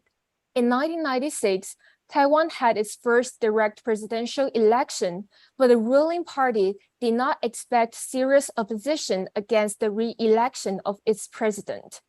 It also expected religious groups to actively support their re-election. Eventually, the president was re-elected, but with a narrower margin that its party expected. The religious groups that opposed him, or as in the case of the Tai Ji Men, did not show active support, were targeted by a crackdown that led to the arrest of several leaders of religious movements, including the Shih of Tai Ji Men, together with his wife and 2 Dizi. The accusations were fraud and tax evasion. 4. What was the outcome of the criminal persecution of Tai Ji Men? Like in many other cases of spiritual movements which were victims of 1996 crackdown, the Tai Ji Men defendants were exonerated from all charges in first degree, on appeal, and by a final decision of the Supreme Court in 2007. The Supreme Court explicitly stated that there was no tax evasion and that the rate envelopes included non-taxable gifts. The Tai Ji Men defendants even received national compensation for the previous unjust imprisonment. 5. Why did the Tai Ji Men case continue after the 2007 Supreme Court verdict? Without waiting for the criminal case to conclude, the National Taxation Bureau had issued tax bills for the years 1991 to 1996, claiming that the rate envelopes did not include gifts but taxable tuition fees. The tax bills for different years were litigated separately. The case concerning the bill for the year 1992 was decided before the others, and the Supreme Administrative Court ruled against Tai Ji Men in 2006. This was before the criminal division of Supreme Court declared in 2007 Tai Ji Men not guilty of any offense, including tax evasion. Logically, the 2006 verdict of the Supreme Administrative Court, although technically final, should have been revised in light of the new fact, i.e., the 2007 verdict of the criminal division of the Supreme Court. However, this did not happen. Relying on the technicality that the Supreme Administrative Court verdict of 2006 was final, tax authorities moved to enforce the bill for 1992, while acknowledging both that the bills for all the other years should be reduced to 0, and that Tai Ji Men's gift practices had not been different in 1992 with respect to the other years. In 2020, based on the 1992 tax bill, the authorities seized, auctioned unsuccessfully, and then confiscated sacred land of Tai Ji Men intended for a self-cultivation center, generating widespread street protests by Tai Ji Men Dizi in Taiwan and the United States. 6. What do Tai Ji Men Dizi want? They ask for a political solution of their case, which needs international support. The government, courts of law, and tax authorities themselves have acknowledged that the content of the raid envelopes includes non-taxable gifts. If this is true for all other years, it should be true also for the 1992. Technicalities should be overcome in favor of the only solution in agreement with substantial justice and freedom of religion or belief. Publicly acknowledge that Tai Ji Men was never guilty of tax evasion and give back to the Dizi their sacred land. Thank you. Thank you, Rebecca Wang, for this factual summary of the Tai Ji Men case. And now I will virtually, Peter, I will virtually give back the floor and the mic to you to introduce the conclusions of this webinar. Oh.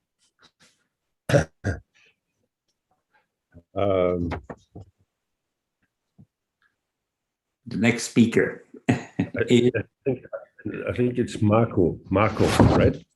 So you're introducing. Yeah. Okay. Our next speaker is going to be Marco Respiniti. Our friendship goes back a few years. We were together in Japan at a large event, and we had some great time together. And I got to know him as a really diligent journalist. And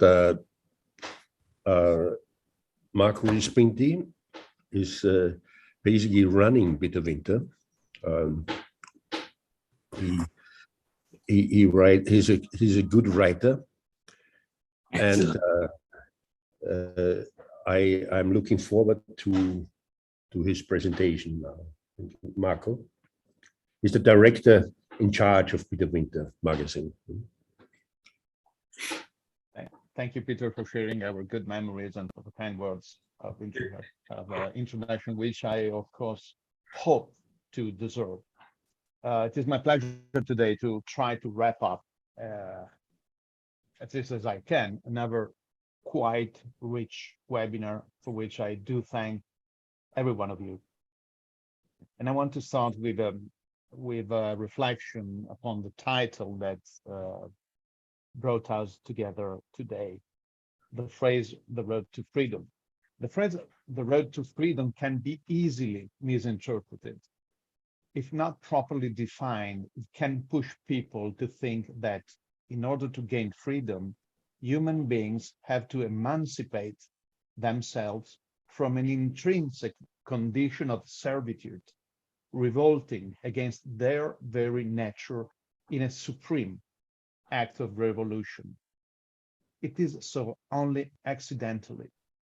The true meaning of the expression, the road to freedom, could then be totally reframed.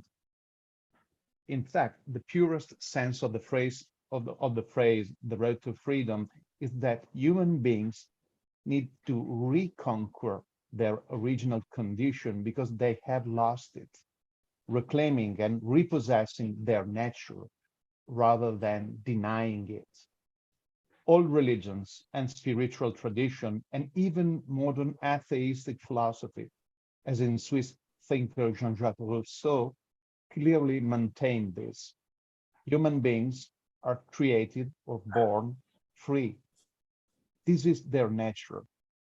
Human beings are by nature and definition free persons. Let me just briefly comment that this has strictly to do with the infinite dimension of the human soul and its call to infinity. Returning to my argument, human beings are by nature and definition free persons that lost their original condition, and while always retaining their immortal sparkle of liberty, enshrined and engraved in their soul, fall into captivity. religions and spiritual traditions address and focus this point from different angles, all to underline one key element they have in common. Some kind of supreme fall dragged humans into a condition far different and far away from humanity's original liberty to make them as slaves. Slaves of sins, passions, desire, temptations, ambitions, selfishness, materialism.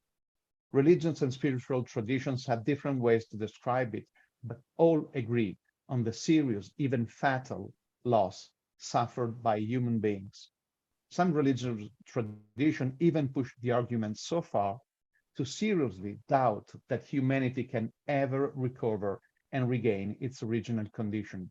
Nonetheless, all religions and spiritual traditions agree that the only way out from this fallen condition is a divine intervention. Of course, the nature and aspect of this divine intervention differ as much as religions and spiritual tradition differ. But this is another key element they all share, and this is what matters. Even atheistic philosophy, as I said, basically agrees with this view, offering its own secular variant. In the preamble of his Du Contrat Social, published in 1762, Rousseau famously wrote, "L'homme est né libre et partout il est dans le fer." Man is born free and everywhere is in chains.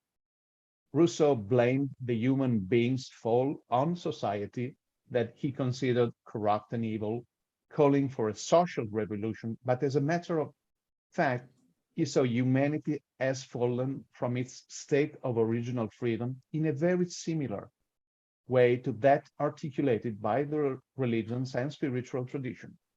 Indeed, Rousseau's is just a secularized version of those. Thus, the road to freedom is rather a restoration than a revolution. It doesn't mean to liberate humanity from its evil nature and original condition, but to regain its godly nature, an ideal condition, overcoming the evil that made humanity deviate.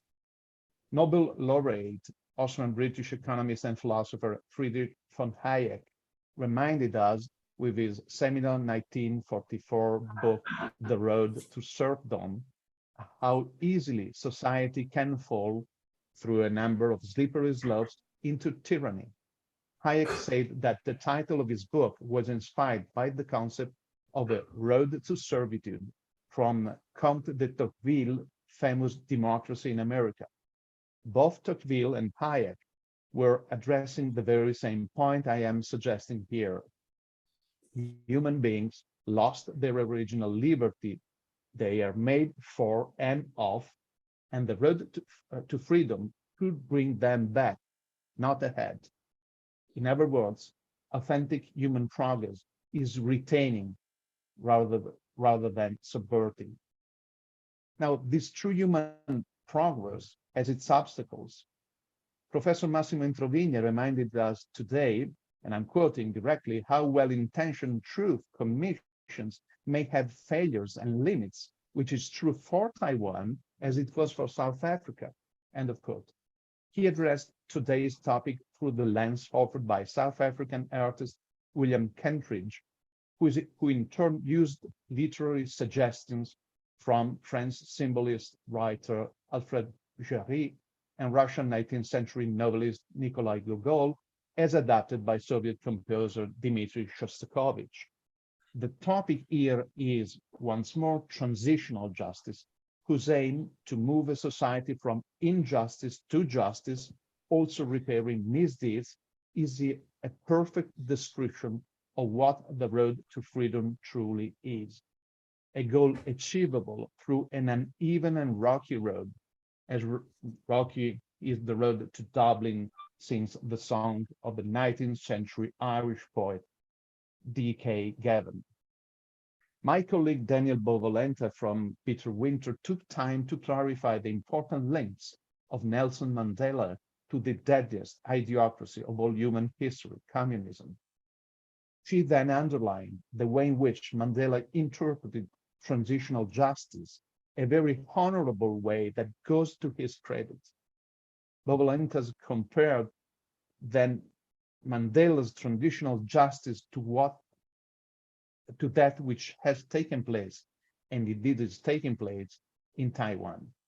More precisely, she compared the African culture of recognizing one's errors with the Chinese attitude to save one's face, at least some Chinese. Her conclusions are all the more precious, and I quote directly, "Perhaps it is this culture that prevents authorities in Taiwan from admitting the obvious, i.e. that the Tai Ji Men case was born from an illegal prosecution punctuated by almost daily violation of law and human rights. These original sins determined the subsequent tax harassment, and new illegal acts were committed by greedy tax and enforcement officers. Yes, it would take some bravery to admit all this now. However, history praises leaders such as Mandela, who were able to admit and rectify their mistakes. History is less kind toward those who privilege saving face and refuse to admit their errors." End of quote. Let me now, at this point, salute and thank two people. The first is Peter Zöder, Executive Director of the European Federation for Freedom of Belief Europe, which opened our webinar, presiding over its first part and explaining the deep meaning of the day we are celebrating today. The second is Willy Fautre, Director of Human Rights Without Frontier, who introduced the second part of today's webinar, as it is our tradition, underlining the importance of the testimonies brought forth by Tai Ji Men Dizi, and reminding that it is up to each of us to make the world a better place. At this point, let me also remind that first, the high and lively contribution of the nice videos that we watched, and secondly, that Human Rights Without Frontiers and the Center for Studies on New Religions are co-hosts of this series of webinars on the Tai Ji Men case. As to testimonies, Li-Hui Tseng, finance director of a Japanese corporation, said that, quote, "More than 10,000 French citizens signed a petition to the South African embassy in France in 1981, demanding the release of a male prisoner in South Africa.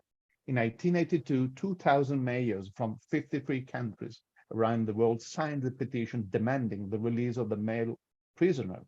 In 1983, 78 British MPs issued a joint statement, and more than 50 city mayors marched in costume in London, urging the British Prime Minister to put pressure on South Africa to release the male prisoner.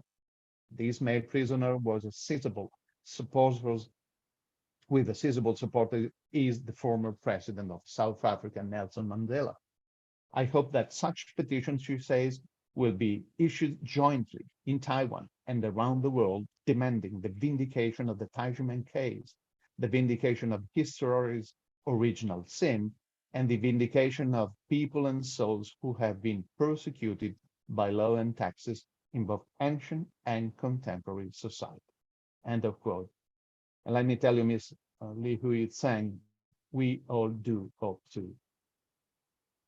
Then Ida Su, a vice president of sales, brought us an important witness, and I want to quote it directly. "I am happy and creative. I wonder if other world exists. I understand that life is not fair, but I say that anything is possible. I want to have a happy life. I hope for the world to be peaceful." You heard it. It is a poem written by her daughter when she was 10 years old. This is the best description of what I meant in my remarks earlier, saying that liberty and innocence is the original human condition. Thank you for this poem. A sentence captured then my attention in Po Yu Lai's testimony.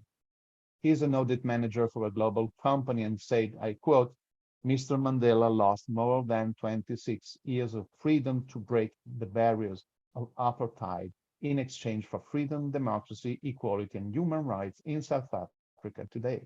But he would never have imagined that in the 21st century today, There are also a group of people in another country who have been fighting the government for nearly 26 years for democracy, the rule of law, and human rights.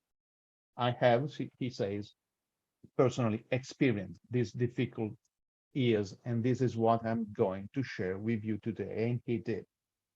Yes, we never, all of us, never imagined that either, especially from a country which is the beacon of democracy, that we all love and support in a sea of tyrannical troubles. And graduate student Sienna complemented this testimony, adding, and I quote, "Under the glory of the name of democracy in Taiwan, it seems that there are still authoritarian ideas and acts in the public sector that will infringe on democratic freedom and ignore human rights." End of quote. She then added that with the powerful beliefs that animated Mandela, quote, "we will be able to successfully fight for our truth and human rights from the Taiwanese government and vindicate the Tai Ji Men case." End of quote. Student Lillian Li shared her personal story. This gives me the chance to thank her and all Dizi that throughout our webinars win shyness and fear to publicly tell their stories. It needs courage and it needs dedication to a cause. I admire you and I do thank you. Lillian is young, but had nonetheless the stamina to say against the odds and in face of the camera, quote, "At last I would like to emulate the spirit of Mandela so that I can also engrave the same words on my tombstone on the last day of my life, which says, 'Here lies a woman who has done her duty on earth.'" This is all I wanted to share with you today. Let's strive to become a better person. This reminds me of a famous, at least in Italy, novelist by the name of Eugenio Corti. I've been honored by his friendship, and he wanted on his tombstone to have engraved a sentence very similar to that, which was a quote from the gospel. Lillian, let me tell you that I really would like to emulate you and Eugenio Corti. Finally, project coordinator for the Tai Ji Men, Rebecca Wang, offered a very useful and right-to-the-point summary of what the Tai Ji Men case is. This is an important document that should be shared as a memo, reaching as much people as possible. Let me, at this point, also remind all of you of the dedicated website, taijimencase.org, which is a great source of information for everyone. Now, our webinar is nearing its end, but our road to freedom does not stop here. It will continue for Tai Ji Men and for all those who suffer unjustly, until the restoration of the true condition of free persons for everyone is restored, and some echo of it will take the shape of justice in our societies, starting from Taiwan. The Tai Ji Men case shows it perfectly. Liberty is the original human condition that ideology and corruption do steal away. I thank all of you, and I conclude launching our final video for today, which is episode 9 of the series, The Unbreakable Bonds. Thank you. Unbreakable Bonds, Episode 9. Now let's continue with this, facing the NTB's unreasonable tax bills based on speculation. Tai Ji Men had to appeal to the administrative court. In 2015, soon after a few court hearings, the Taipei High Administrative Court discovered the NTB's absurd act and revoked the illegal tax bill for 1996. The NTB appealed and was quickly rejected in the same year. Even though Tai Ji Men had won several administrative proceedings, the ineffective administrative courts provide no real remedy. In Taichung High Administrative Court, the people were stunned by the worst behavior of the most unethical judges. On March 9, 2017, the three judges Lin Chiuhua, Chuang Qinchang, and Lu Shixin of Taichung High Administrative completely ignored all the evidence and testimony, ruling against Tai Ji Men on the tax bills for 1991 and 1993 to 1995. Presiding Judge Lin Chiuhua, without remorse, claimed to have forgotten the evidence favorable to the taxpayers due to his age at the press conference. I am old. I forget things soon after I see them. It's ridiculous that he forgets about the evidence in favor of the people is because he believes he is too old to remember. Experts and scholars refer to the Tai Ji Men unjust tax case as the Legal and Tax 228 persecution case. This judgment document happened to be numbered 228.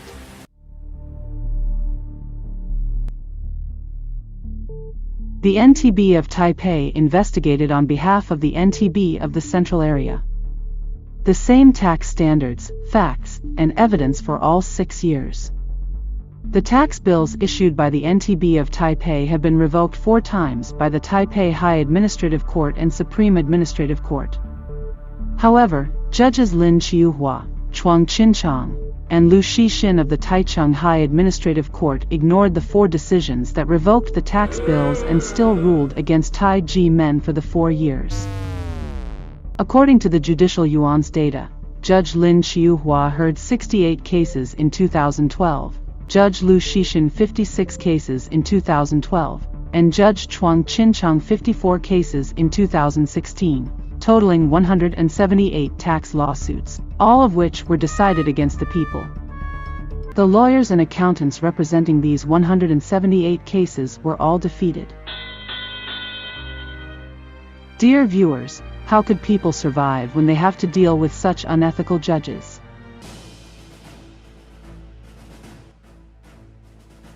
On July 26, 2018, Supreme Administrative Court judges, based on the rule of evidence and rules of logic, issued judgment No. 422 in favor of Tai Ji Men.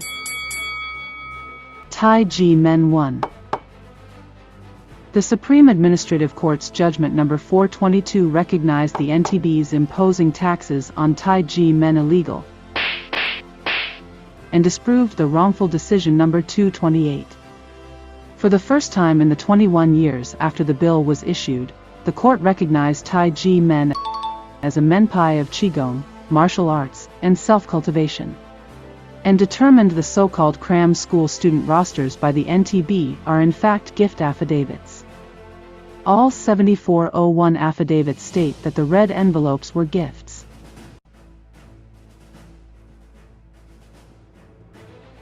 The Supreme Court judges emphasized in their decision that the court's previous decision on the 1992 tax bill failed to consider the fact of gifting as determined by the criminal court. The 7401 responses to the public survey by the NTB in 2011 as per the interministerial meeting resolution all attested that the red envelopes were gifts. The NTB of the Central Area also admitted that Tai Ji Men is not a cram school, which serves as a new fact and new evidence.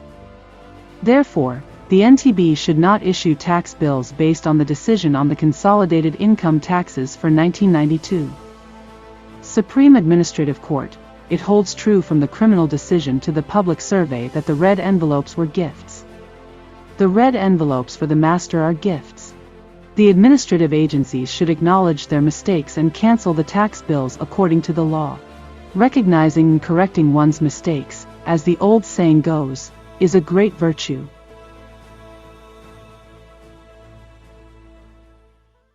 After the Supreme Administrative Court ruled in favor of Tai Ji Men in its judgment No. 422, the case was remanded to Taichung High Administrative Court for retrial. On September 10, 2019, the appointed judge of Taichung High Administrative Court indicated that the ruling should be bound by the Supreme Administrative Court's decision No. 422. In light of the taxpayers suffering because of the 23-year litigation, also for the sake of saving administrative and judicial resources, the court advised both parties to resolve the case according to the law. Therefore, on November 22, 2019, the NTB of the Central Area, based on the Supreme Administrative Court's decision, Judgment No. 422, corrected the tax amount for the red envelopes offered in 1991, and 1993 to 1995 to 0. In December 2019, the NTB of Taipei also corrected the tax amount.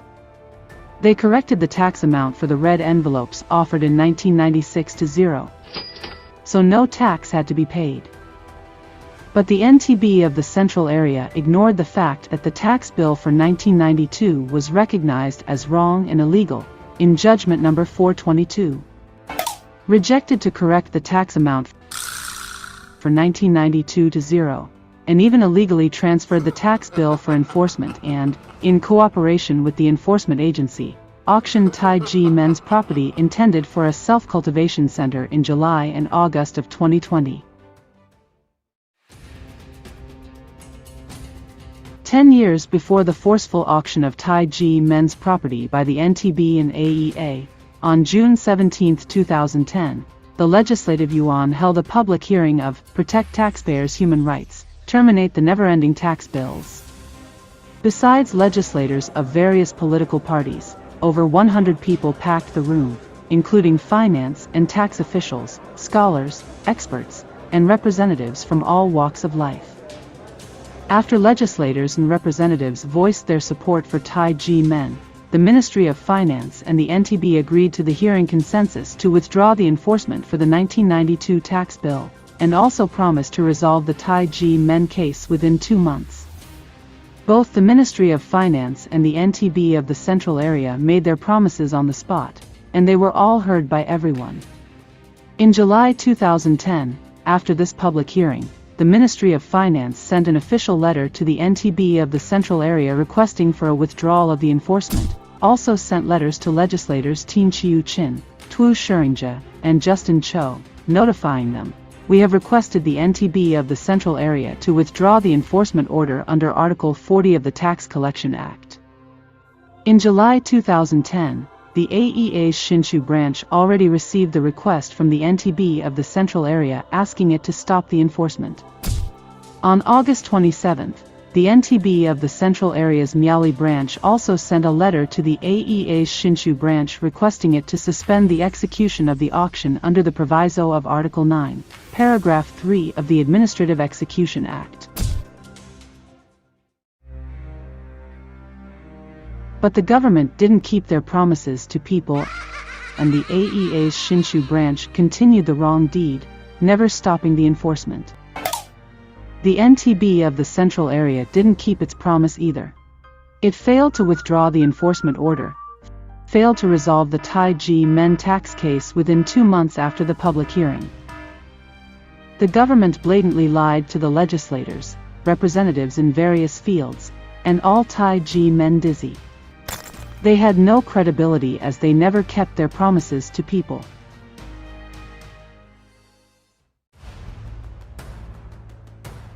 With the NTB of the central area failing to withdraw the illegal tax bill for 1992, and the AEA seizing Tai Ji Men academies, Tai Ji Men was compelled to file an administrative appeal to the Taipei High Administrative Court. The Taipei High Administrative Court sent official letters to the NTB of the central area in May and July of 2020 respectively, and copied AEA's Hsinchu branch, advising it to treat the tax bill for 1992 with the same standard as other years, correcting the tax amount to 0, and withdraw the enforcement under Article 40 of the Tax Collection Act, to satisfy the intent of the Supreme Administrative Court's Judgment Number 422.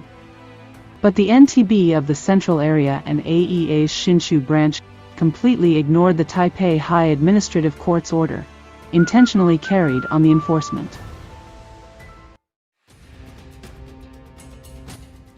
On July 31, 2020, the NTB of the central area and AEA's Hsinchu branch jointly auctioned Tai Ji Men's land for the first time. The unlawful auction failed, amidst a wave of protests from Tai Ji Men Dizi. August 21, 2020, second auction also failed. After the second auction failed, the NTB of Taipei and the NTB of the central area announced to jointly take over the property, forcefully taking away Tai Ji Men's land intended for a self-cultivation center. The NTB, the AEA, and its Hsinchu branch knowingly violated the law and joined hands to rob the people of their property. Knowing the tax bill for 1992 was unjustified, the AEA and the NTB still jointly forced the auction of Tai Ji Men's land. Knowing that the enforcement process was illegal and was in breach of Article 129 of the Criminal Code for unlawful collection of taxes, the agencies still went on with the enforcement and auction. Despite Tai Ji Men's strong requests for the government to stop doing wrong things, but the AEA still